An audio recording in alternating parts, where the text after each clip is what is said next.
आज मैं आप लोग को असली सोना कहाँ है इसके बारे में मैं सुनाने जा रही हूँ। एक किसान था, बहुत मेहनती था। वो मेहनत करके खेती करता था। उसके 3 पुत्र थे। तीनों पुत्र आलसी और निकम्मे थे। किसान बोलता था, चलो चलकर मेरे साथ खेत पर खेती करो। उसके पुत्र बोलते थे, आज नहीं कल जाएंगे, कल नहीं परसों जाएंगे। ऐसे ही कर कर दिन टालते थे, वो जाते नहीं थे। किसान अकेला ही खेती करता था। समय के अनुसार किसान वृद्ध हो चुका और वह स्वस्थ रहने लगा। अस्वस्थ रहते रहते उसे ऐसा महसूस हुआ कि अब वो नहीं बचेगा। वो तीनों पुत्रों को बुलाया और बोलता है कि लगता है मेरा निकट समय आ गया है, अब मैं नहीं बचूंगा।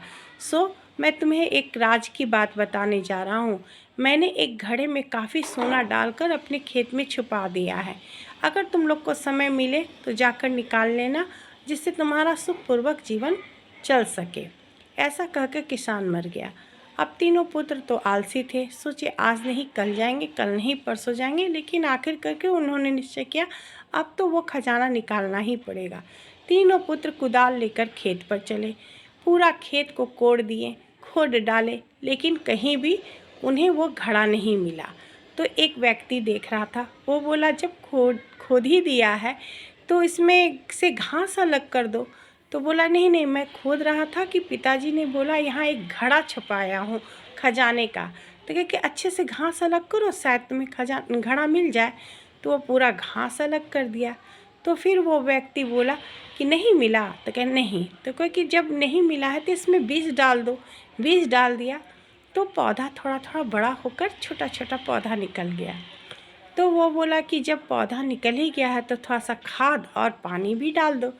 तो वो खाद और पानी भी डाल दिया, जिससे बहुत अच्छी फसल हो गई। सबसे ज़्यादा फसल हुई क्योंकि तीनों पुत्र मेहनत किए थे। तो बोले कि वाह कितना अच्छा फसल हुआ।